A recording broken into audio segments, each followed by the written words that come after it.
santo y poderoso de tu Hijo Jesucristo, te rendimos hoy la gloria y la honra. Vinimos a este lugar porque sabemos que cuando juntos te alabamos está tu presencia. Te pedimos que esa misma presencia del Espíritu Santo nos abrace hoy, nos llene, nos ayude, y que también lo que vamos a aprender de tu palabra podamos ponerla en práctica en nuestro día a día.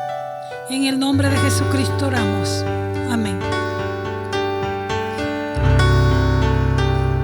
Siempre es un honor para mí que el Espíritu Santo le coloque al pastor Ender en el corazón que me tocó cerrar la temática de este mes.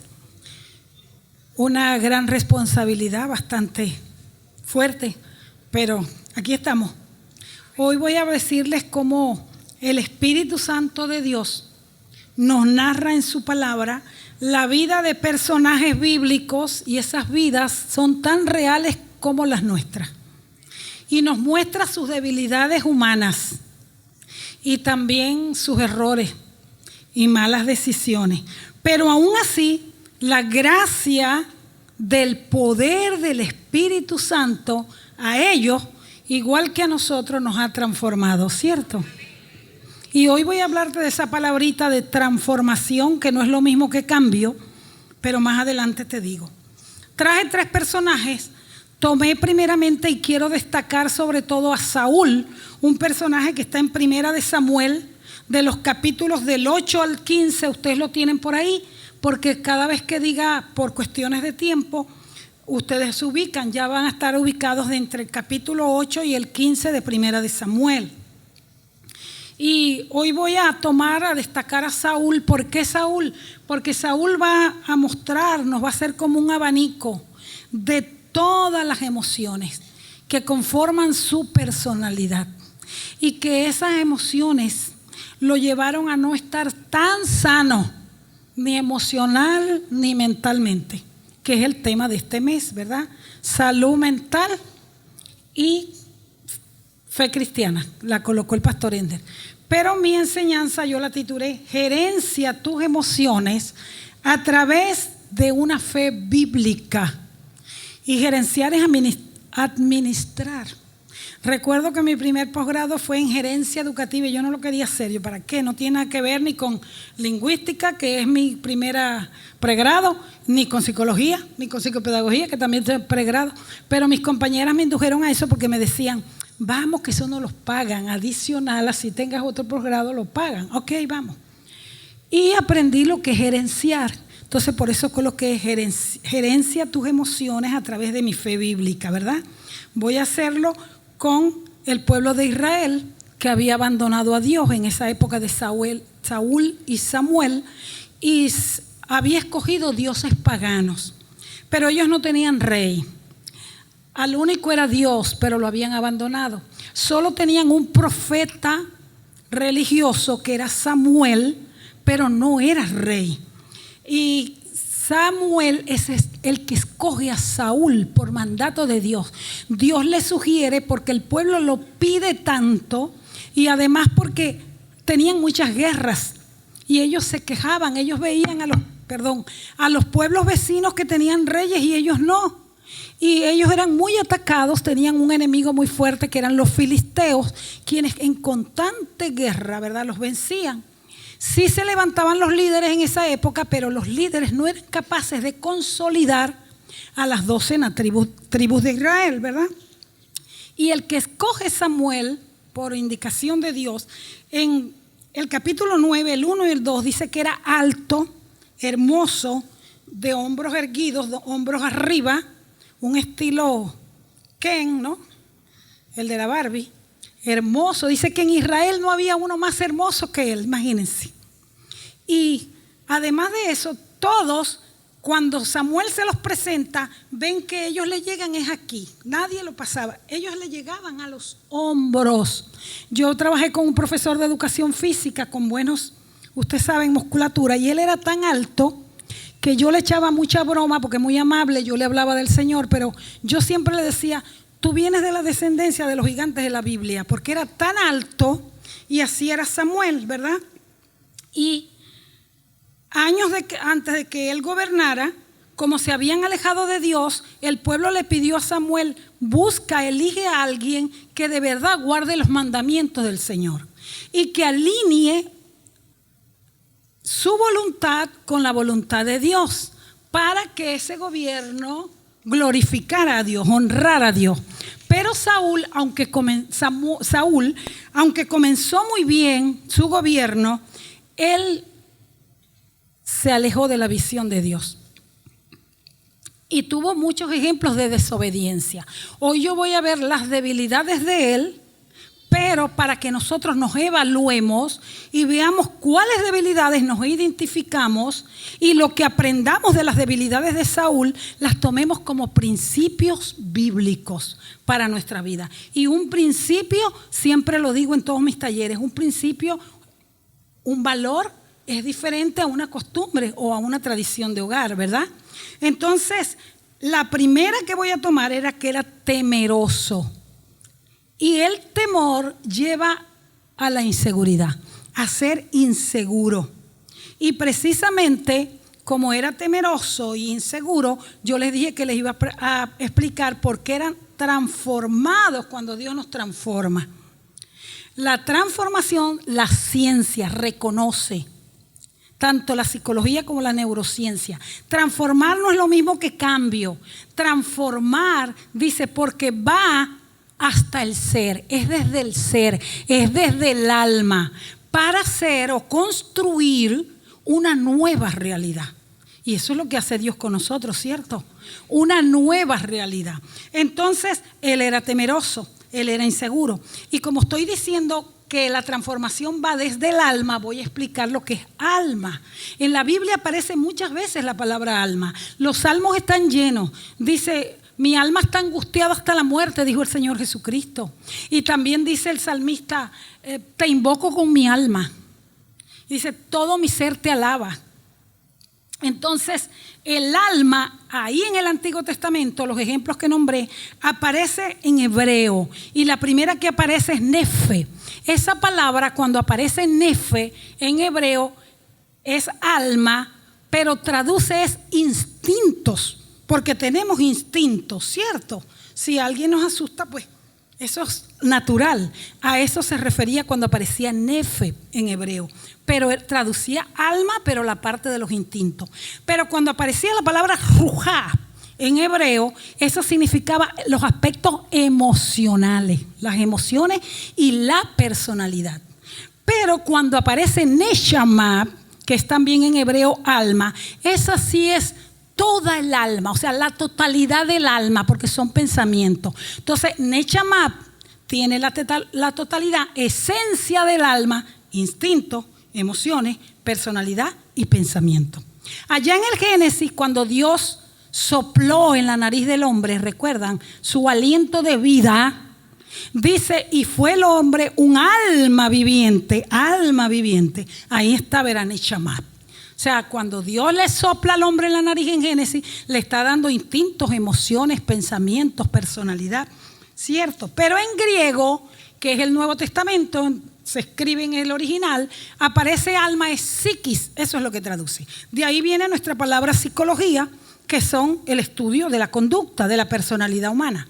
Cuando el apóstol Pablo dice, 1 Tesalonicenses 5, 23 y 24, que todo vuestro ser, espíritu, alma y cuerpo, ahí está, psiquis, sean guardados irreprensibles. Entonces fíjense, siempre la Biblia hablándonos de alma, pero el alma ya les acabo de decir que incluye emociones. Entonces voy a hablarles de las emociones.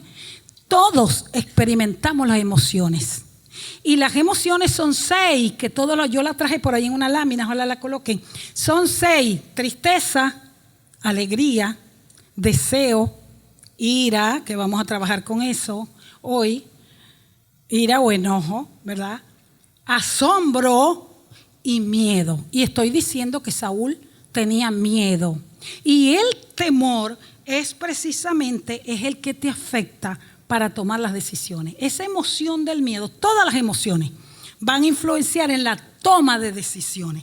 Entonces, en el versículo 10 Cuando Samuel, en el capítulo 10, cuando Samuel le trae al pueblo a presentarle a Saúl, Saúl se escondió. Imagínense ustedes. Entonces todo el pueblo empezó a decir, ¿y este es el que nos va a salvar?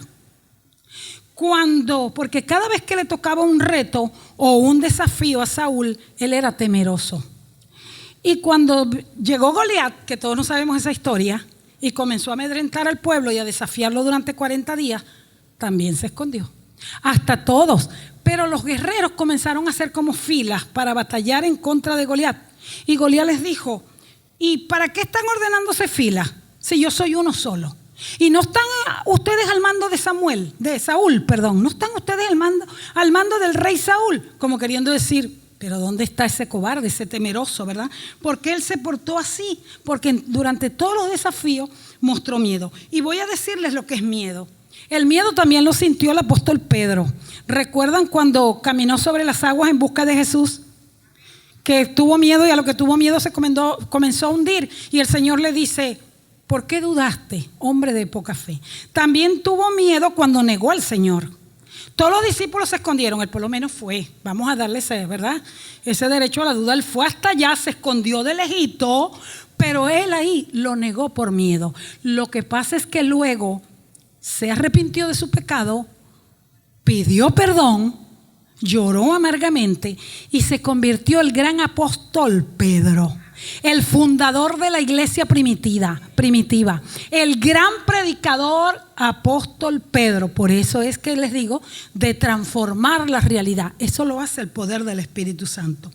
Y esas emociones, que son 6, si no las sabemos manejar, y por eso hoy te digo gerencia tus emociones, gestiona tus emociones, podemos tener lo que se llama como complejos de inferioridad.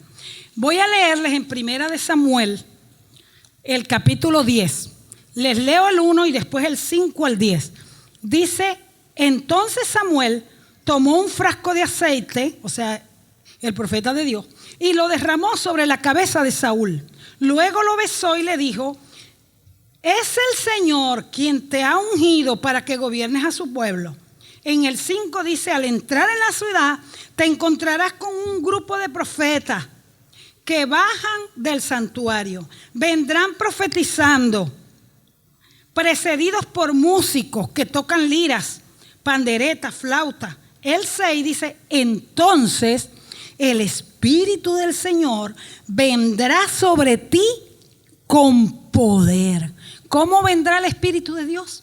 Con poder. Y tú profetizarás con ellos y serás una nueva persona. Y el 7 le dijo, cuando se cumplan estas señales que has recibido, podrás hacer todo lo que a tu alcance esté, porque Dios estará contigo. El 9, cuando Saúl se dio vuelta para alejarse de Samuel, Dios le cambió el corazón. Por eso es que nosotros decimos, para los nuevos que están aquí, si no has recibido hoy al Señor en tu corazón, porque la Biblia habla simbólicamente del corazón, pero ahí está, emociones, sentimientos, pensamientos, tu alma, tu ser. Dios le cambió el corazón y ese mismo día se cumplieron todas estas señales. Con el 10 casi lloro, de verdad. Cuando yo oraba para que el Señor me dirigiera qué debo decir, el 10 dice, al llegar Saúl y su criado al collado, he aquí un grupo de profetas le salió al encuentro. Entonces el Espíritu de Dios vino sobre él con poder y profetizó junto con ellos. Y yo dije, wow, Saúl, ¿por qué perdiste esto? Señor, yo no quiero perderlo. Se me has ungido con tu Espíritu Santo, se me has llenado con tu Espíritu Santo. Quiere decir que cuando Saúl tiene miedo, no tenía por qué tener miedo. Y la palabra miedo viene de la palabra latín metus, que significa alteración del ánimo que produce angustia. Y la palabra angustia, el pastor Ender en un culto de oración la explicó muy bien, desde el corazón, clínicamente, recuerdan los que estaban aquí. Entonces, ese miedo no te deja lograr hacer lo que puedes hacer. Ese miedo dice que te paraliza, porque hay hasta un proverbio que habla de que el miedo, el hombre cae en trampa. O sea, el hombre cae en lazo por el temor, dice un proverbio. Entonces, él tenía todo a su favor, todo para tener un gobierno que honrara a Dios. Tenía buen cuerpo, alto, tan alta estatura que cuando el pueblo lo vio dijo, sin duda este es el elegido de Dios, porque tenía tan buena estatura. Tenía guerreros valientes, que entre ellos después se le sumó David. Guerreros leales y valientes. Sobre todo tenía autoridad espiritual. Lo ungieron con aceite los profetas y los ancianos. Y lo mejor que tenía era la dirección, la guía del profeta Samuel y sus oraciones. Porque si leen en 1 Samuel, esos capítulos que les dije, subió muchas veces a orar al cerro con los profetas y con Samuel. Hay un escritor que me gusta mucho, John Maxwell. Él dice, él es experto en liderazgo, tiene muchos libros sobre liderazgo y es conocido, por supuesto es cristiano, es reconocido e invitado, miren, a grandes empresas gerenciales para que dé talleres sobre liderazgo. Él dice que todo líder, todo humano, toda persona humana tiene un gran potencial dentro. Dios se lo colocó. El problema, dice él, es que todos cometen errores, ¿verdad que sí? Todos cometemos errores, pero él dice cuando es capaz el líder de reconocerlos y de esforzarse por cambiarlos, va a tener como líder éxito. ¿Cuántos líderes hay aquí? Líderes hasta en la casa, porque somos líderes en la casa, una imagen y una autoridad. Entonces, la desobediencia fue la que no le permitió a Saúl llegar a ser ese líder de éxito, a ser un líder que lo siguieran.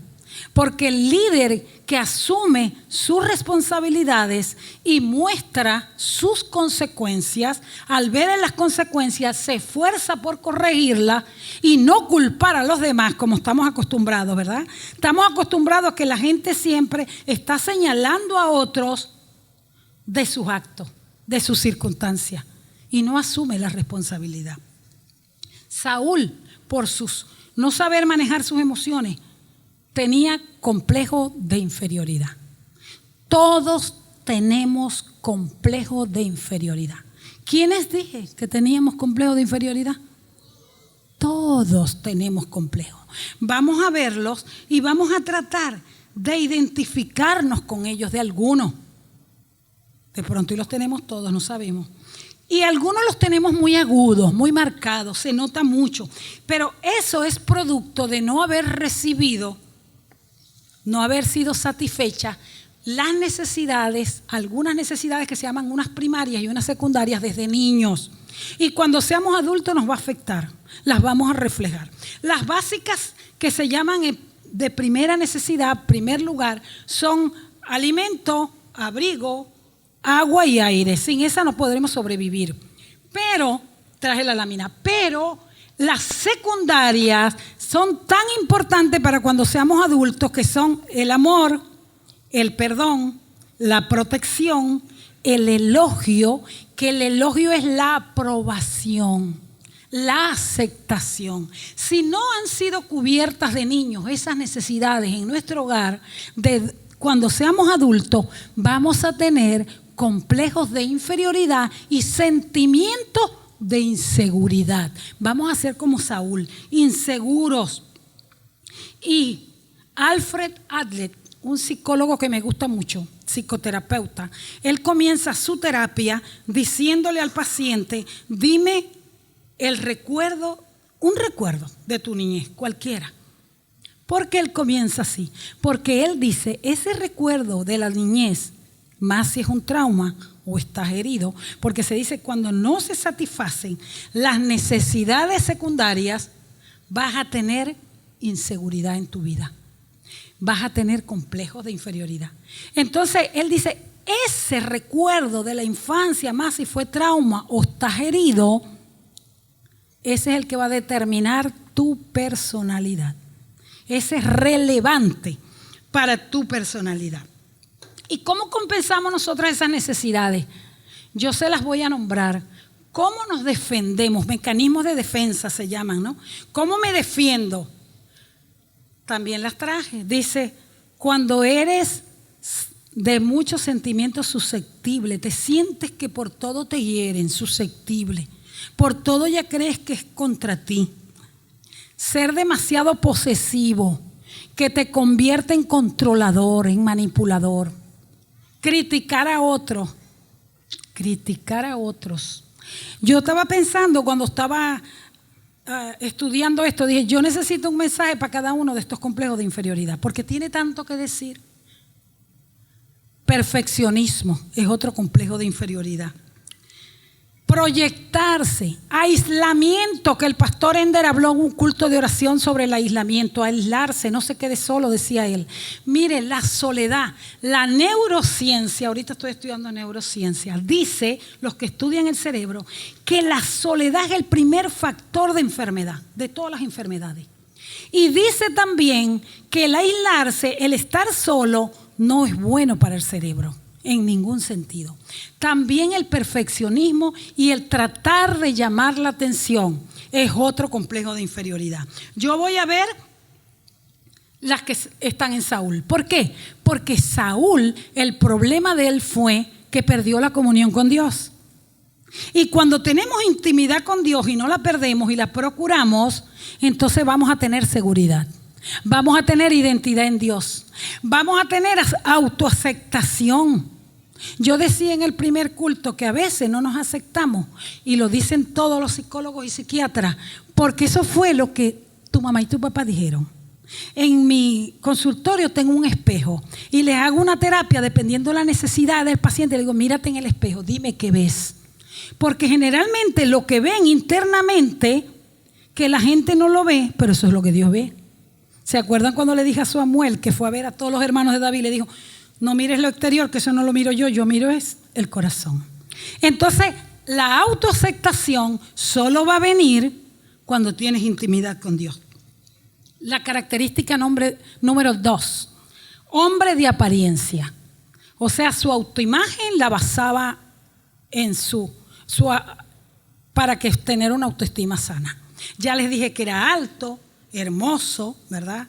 Que era fuerte. Y siempre digo cuando estoy enseñando que es tan importante cuidar, esa es la autoimagen, es la capacidad de percibirme íntegramente, toda. Y la autoestima es la forma habitual de pensar, sentir, amar y comportarnos con nosotros mismos. O sea, la capacidad de valorarnos a nosotros mismos. Esa es la autoestima, no lo que digan otros. Decía en el otro servicio, es lo que diga Dios que soy. Esa es mi identidad. Entonces, ¿cómo comenzó Saúl? Saúl comenzó cuando Samuel le fue a decir, Dios te ha escogido como rey y voy a ungirte. En el 19:21 él dijo, no soy yo hijo de Benjamín, de las más pequeñas tribus de Israel. Recuerden, el hijo menor de Jacob. Y mi familia no es la más pequeña de todas las tribus de Benjamín. Miren el bajo concepto o la baja autoestima que tenía tanto para él como para su familia. ¿Por qué pues me has dicho cosas semejantes? O sea que él se victimizaba, siempre estaba pobrecito de mí, rumiando su sufrimiento, hasta que estos profetas lo ungieron y Dios le cambió el corazón, dijimos, ¿verdad? Pero cuando todo el pueblo vio a Saúl, pero vio que se escondió frente a Goliat, dijeron, aun cuando lo fue a presentar, él se escondió. Ellos dijeron, y este es el que nos va a salvar, dijo todo el pueblo. Entonces debemos hoy aprender que está bien que cuidemos nuestra autoimagen, nuestro exterior para los demás, pero que disciplinemos nuestro carácter interior. Eso es lo que quiero que aprendamos hoy, que disciplinemos nuestro carácter interior. Hombre impaciente es la tercera debilidad. Yo luché mucho con eso, de ser impaciente. Fue tan impaciente que él no solo desobedeció a Dios cuando Dios le dijo, ve y elimina todo, mata todo el pueblo amalecita, porque era un pueblo pagano. Él dejó vivo al rey. Ese rey ¿Se acuerdan de Amán, el que quería matar al pueblo judío en el libro de Esther, que lo estudiamos en el mes de la mujer? Ese Amán es descendiente de ese rey que él le perdonó la vida. Él le perdonó la vida al rey y encima se quedó con el ganado. Él no pudo resistir el tener tanto ganado así tan fácil. Y Dios le había dicho que eliminara todo. Y cuando Dios te da una orden y para que obedezcas es todo. No solo fue ahí, sino también fue impaciente porque fue y ofreció sacrificio, holocausto, que eso solo le correspondía hacerlo al sacerdote, a los sacerdotes de Dios. Cuando Samuel llegó, ya el mal estaba hecho, ya él había hecho el sacrificio. Ese es otro complejo de inferioridad. Él se sentía ya autosuficiente, no solo impaciente, sino que ya yo también lo puedo hacer. Y él era el rey.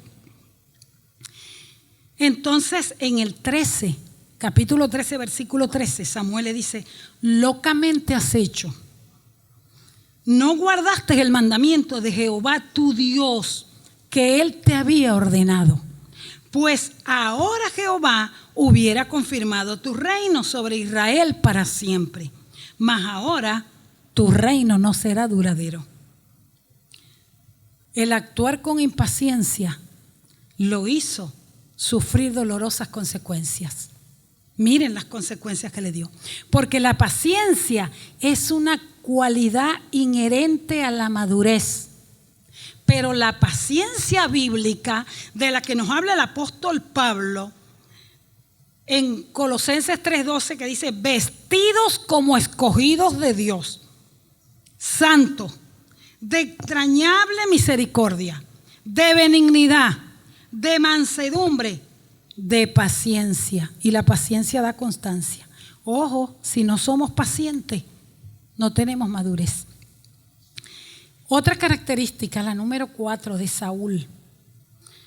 Esta tiene que ver con la emoción. Aquella era la del miedo, de la inseguridad, pero esta tiene que ver con el enojo.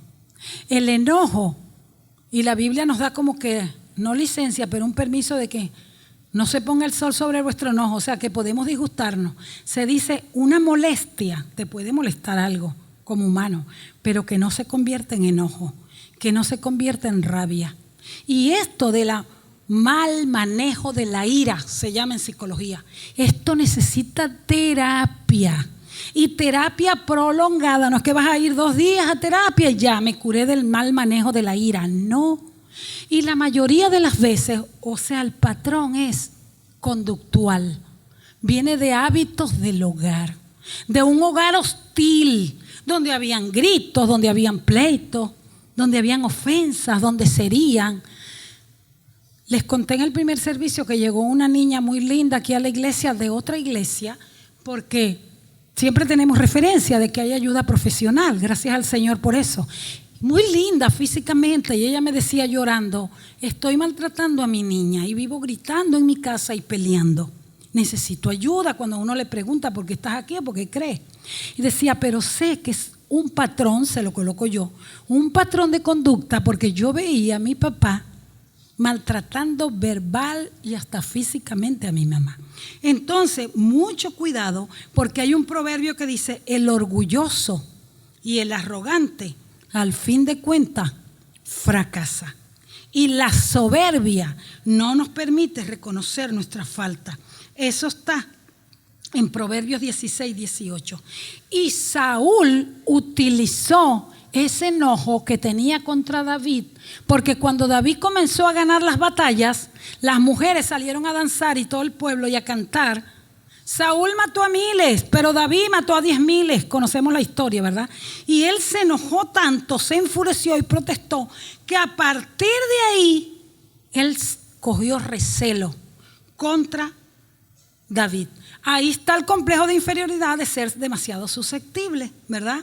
Y decía en el 5, a David le dan crédito por 10 ejércitos, del 18, y a mí por uno solo. Lo único que falta es que le den el reino. A partir de ahí, él trató de matar 2 veces a David.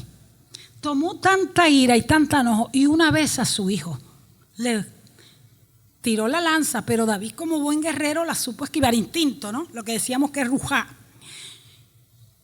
Pero a Jonatán su hijo también se lo hizo por solo decirle a David: vete que ya mi papá te está buscando, y le mintió. Y le dijo: yo le di permiso para que fuera. Esa ira de Saúl yo la veo demasiado susceptible, pero también la veo como competencia de liderazgo, rivalidad de liderazgo. Y no se crean, mis amados, que eso lo vemos solo a nivel secular. A mí se me levantaron, como siempre cuento, una vez fui directora de una institución muy grande, 9 en mi contra. Y cuando me enviaron un supervisor de los más supervisores, que empezó a conocerme, dijo: con razón, en vez de amonestarme, me dijo: a usted lo que le tienen es envidia, me dijo. Porque como viste usted, lo inteligente, lo profesional, eso existe, rivalidad de liderazgo, competencia de liderazgo. Pero qué triste es cuando está en el pueblo de Dios. Que el Señor nos guarde de eso, que el Señor nos cuide. Él empezó a tener recelo en contra de David, y eso le trajo otro complejo de inferioridad, que es tratar de llamar la atención.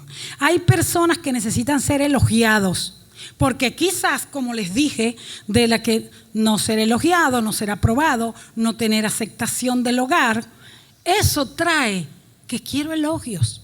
Y si no soy elogiado, ¿verdad?, no considero que tengo valor. O si no me reconocen todo el tiempo que lo hice bien, que me aplauden, que me digan: ¿saben qué me gusta a mí? Me encanta cuando no me dicen que lo hice bien, o cuando no me alaban porque lo haya hecho bien. Digo: ahora el Señor lo hace mejor, y ahora el Señor me da más honra. Porque a veces nos acostumbramos que cuando nos dan honra, siempre nos da honra, nos elogia, nos acostumbramos a hacer eso, el centro de la atención, y por eso intentamos llamar la atención, porque así creemos que tenemos algún valor. Y se nos olvida que toda la gloria es para Dios, que la gloria es para Dios, y que Dios tiene el control de todo. Dios tiene el control de todo. En Proverbios 16:32 dice: mejor es el que tarda en airarse que el fuerte. Siempre que voy a hacer algo, digo: Señor, en humildad, reconociendo tu grandeza. La quinta, desobediente, terco, obstinado. Ya la desobediencia lo vimos en las dos cosas, ¿verdad? Que hizo sacrificio cuando no debía, no le correspondía, no mató al pueblo, se quedó con el ganado. Y ahora terco, porque Israel en este periodo se guiaba por la Torá desde los tiempos de Moisés. Debía obedecer a la Torá. Y resulta de que no solamente desobedeció a la Torá, no. Él ni siquiera acató las instrucciones que le dio el profeta Samuel, que venían directamente de Dios.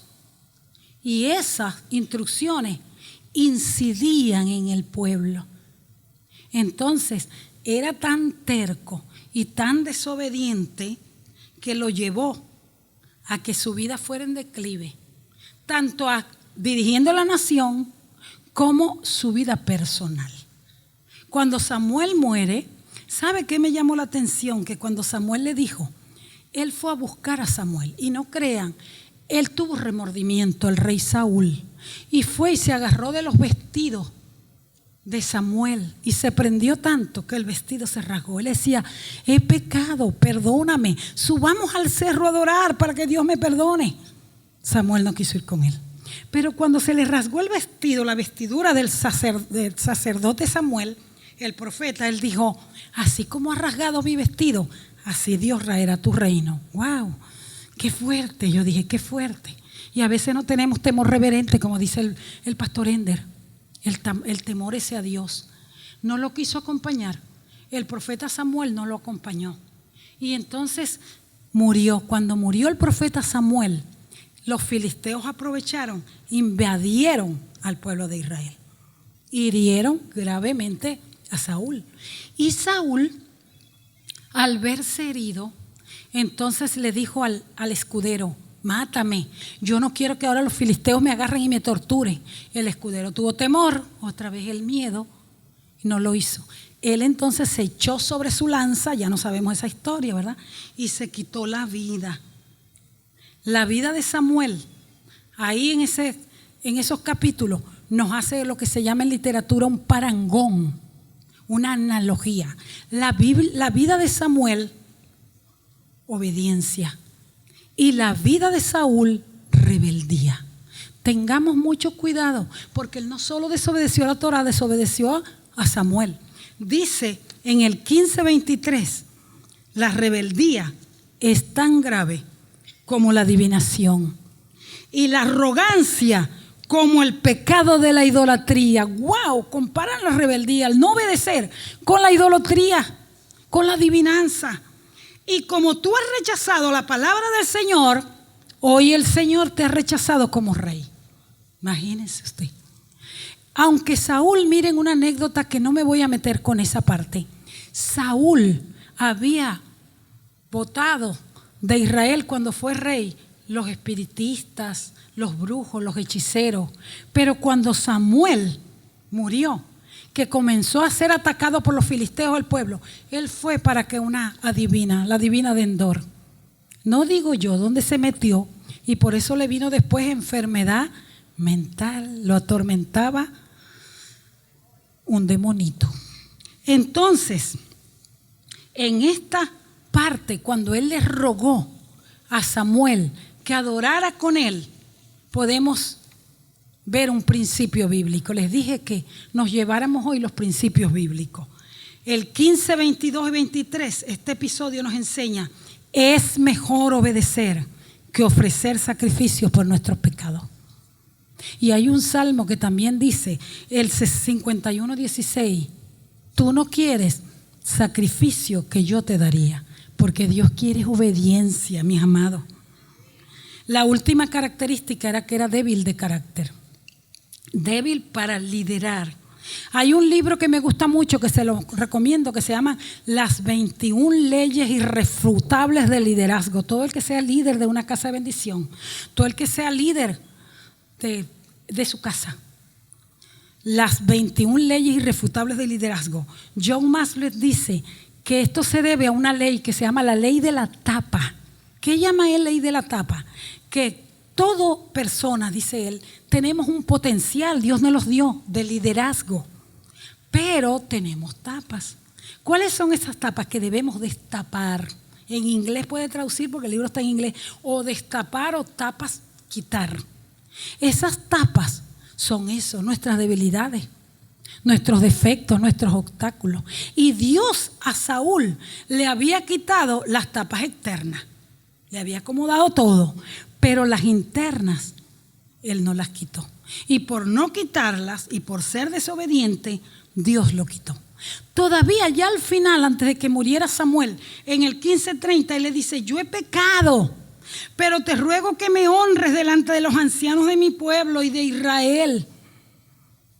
Miren, estaba preocupado por el que dirán, por su prestigio, y no le preocupaba su reputación delante de los ojos de Dios. Ese es otro complejo de inferioridad, perfeccionismo. Hace pocos días hablaba con una de mi equipo, del equipo de aquí de nosotros, del Ministerio de Cuidado. Ella me decía: esa es la mía, Nilva, complejo de inferioridad perfecto. Yo quiero que todo esté bien. Hay gente que no se da permiso para cometer errores. Todo le queda bien, le tiene que quedar bien, porque si no se siente que no tiene valor. Entonces él, los últimos días, cuando se mató, se quitó él mismo la vida, ahí murió el reinado de Saúl, lo que Dios había ordenado. Pero él, con sus tapas internas, que no las quitó, el miedo, la impulsividad, el enojo, el ser arrogante, el fraude cuando se quedó con el ganado. Voy a hablarte ahora de Nehemías. Nehemías, que aparece en la Biblia, el libro que Nehemías, su libro lleva su mismo nombre, significa Yahvé ha consolado, Jehová ha consolado. Nehemías fue diferente a Saúl. Nehemías, y en el 1, él dice que estaba triste, muy triste. No voy a leerlo porque no me queda tiempo. Tan triste que el rey lo notó. Él era el copero del rey. Y el rey le dijo: tú no estás enfermo, ¿por qué estás triste? Su semblante, su rostro, porque ya saben lo que estaba. Unos hermanos de él de Jerusalén le habían venido a besar, que habían quemado Jerusalén, y estaban en miseria, dice. Están en humillación y miseria nuestros hermanos. Pero Nehemías hizo algo que no hizo Saúl. En el libro aparece 11 veces la palabra Nehemías oró. Nehemías cada vez que iba a tomar una decisión oraba. Y me encantó porque decía, te suplico, léanlo en el primer capítulo y en todas las partes que aparece que oró, te ruego, Jehová Dios de los cielos, decía él. Me encantó Jehová Dios de los cielos, Jehová majestuoso, el único que tiene poder. Saben, sí tenía tristeza, pero él mismo no se permitió caer en depresión. No es lo mismo tristeza intensa que caer en depresión. Y él no lo permitió. ¿Saben por qué? Porque Nehemías buscó a Dios. Dios lo consoló y además lo ayudó. Oró y ayunó. Se dice que ayunó 40 meses. 40 meses. El ayuno y la oración acompañados como una disciplina espiritual. Ahora está muy de moda, muy en tendencia el ayuno intermitente. La ciencia reconoció que ese ayuno, ¿verdad? Que está de moda. Ese ayuno, la ciencia dice, el ayuno bajo prescripción médica, bajo cuidado médico, tiene poder. Y además es terapéutico el ayuno. Pero el ayuno de él era el ayuno ante Dios que ayuda a vencer los pecados y a vencer los defectos. A eso nos ayuda el ayuno. Y Dios nos da la capacidad para que con fe, con la fe bíblica, hoy voy a explicar lo que es fe bíblica en estos últimos minutos que me quedan, para que con la fe bíblica podamos tener fuerza para manejar y gestionar esas emociones. Porque hace rato dije que Saúl no supo manejar sus emociones, lo contrario de Nehemías, que sí lo supo hacer. Cierto, tengo tristeza intensa, pero voy a saber manejarlo con terapia de ayuno y oración, y busco ayuda del rey. Tenemos la urgente necesidad. Y cuando digo urgente, googlee que en ciencia no es lo mismo emergencia que urgencia. Tenemos la urgente necesidad de tener inteligencia emocional. Nehemías trabajó con inteligencia emocional. ¿Han oído lo que es inteligencia emocional? Inteligencia emocional es que yo sepa manejar mis emociones, que yo coloque mis emociones a favor mío, que me ayuden a tener un buen comportamiento. Un comportamiento adecuado. Porque a veces me impresiona mucho y en nuestro equipo nos impresiona cuando dicen, este está endemoniado, atendelo. No, ven acá. Esos son reacciones de comportamiento. Esos son hábitos. Entonces, no todas las veces, ¿no? Si hay uno que otro por ahí. Pero entonces, ¿qué tenemos la necesidad urgente hoy? De adecuar, manejar adecuadamente mis reacciones de comportamiento, saber gestionar mis emociones, pero el pero es el más importante, integrarlas a mi fe bíblica. Y me gusta llamarla fe bíblica. ¿Por qué la llamo fe bíblica? Porque yo puedo tener fe de que todo el mes que estoy trabajando me van a pagar. Yo tengo fe que me van a pagar. O yo tengo fe de que estudiando y esforzándome tanto y estudiando me van a dar el título. Eso no es fe bíblica. Fe bíblica, Hebreos 11:1 dice, la certeza, la confianza de que algo que espero lo voy a tener aunque no lo vea.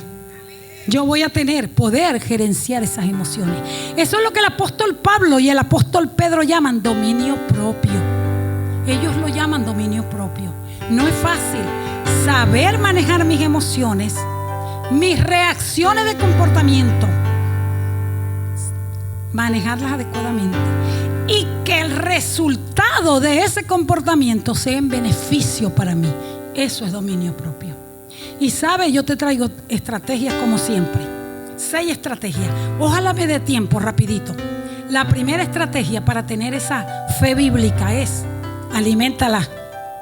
Tú decides si alimentas dudas o alimentas la fe bíblica. Y la tristeza y la angustia, que el pastor Ender en un mensaje nos explicó bien lo que era angustia desde el punto clínico. La tristeza y la angustia producen o te llevan a la incredulidad, a las dudas. Pero con la fe bíblica, cuando la alimenta, las dudas se debilitan, las dudas se mueren. ¿Y cómo obtengo esa fe bíblica? Es la número 2, la estrategia. ¿Cuál es la fe? ¿Cómo alimento? ¿Cómo hago crecer mi fe bíblica? Con la palabra de Dios. Romanos 10:17 dice: así que la fe viene como resultado de oír el mensaje. Y el mensaje es la palabra de Dios. Ese es el mensaje. Creer en las promesas, tener fe en Dios y su palabra, estar en intimidad con Dios. La número 3, que siempre la doy como hábito conductual, como patrón de conducta. La número 3 es: mira con quién hablas, mira con quién andas, de quién te contagias.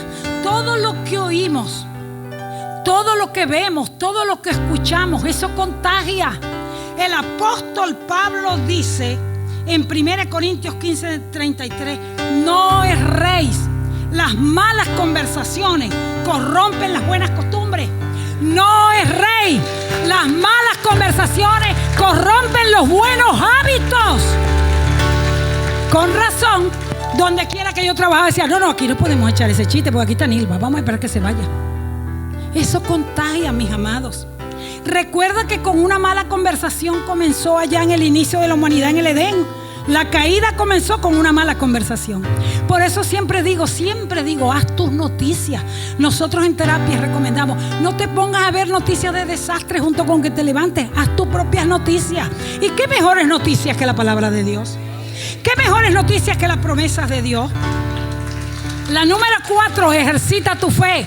¿Cómo ejercito mi fe? Hablándole a otros de lo que Dios ha hecho en mi vida. ¿Se acuerdan cuando les hablé de transformación? Lo que dice la ciencia, lo que dice la psiquiatría, lo que dice la neurociencia.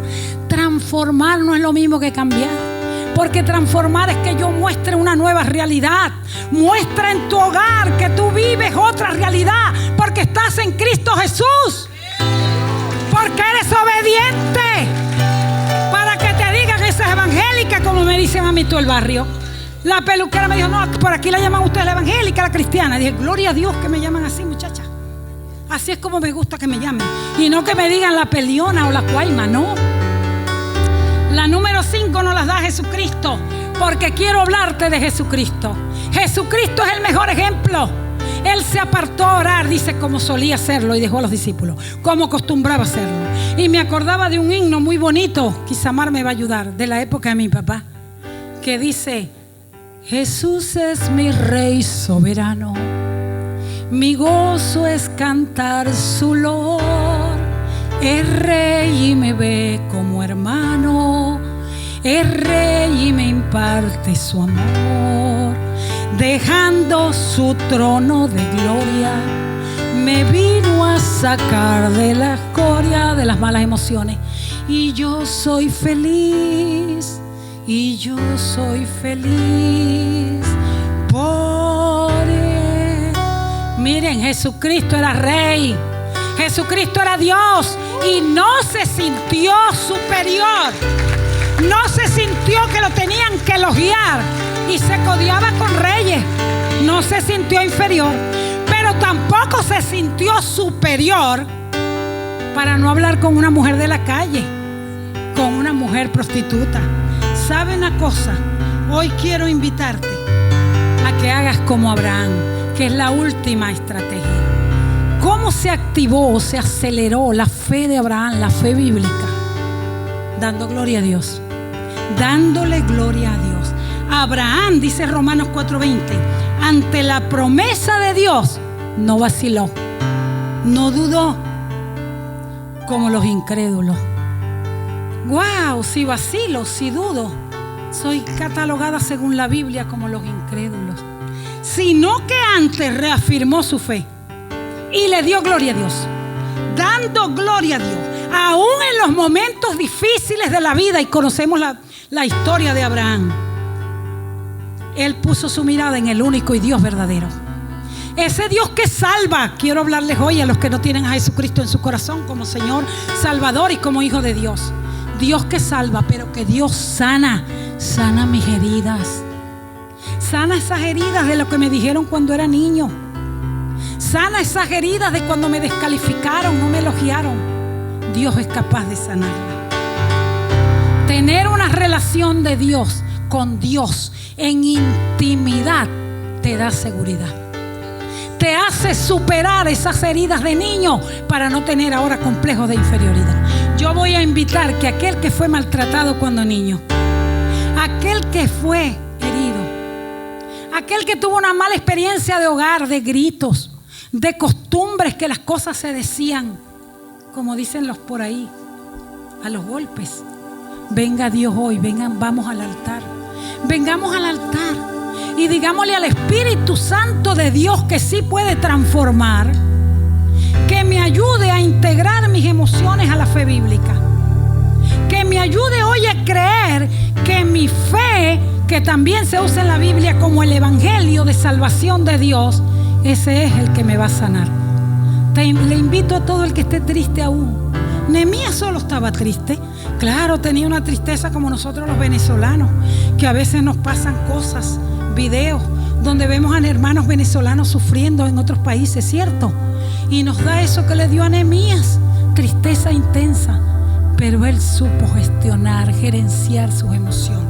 Él supo buscar a Dios para que le diera esperanza. ¿Sabe? Estoy estudiando neurociencia y uno de los postdoctores, ni siquiera doctor, postdoctor, nos decía en una charla en estos días: tenemos que trabajar, una clase, tenemos que trabajar con el cerebro, porque ahorita hay, y no son venezolanos, ahorita hay en el mundo tanta desesperanza, nos decía. Pero qué bueno que en Dios nosotros tenemos esperanza.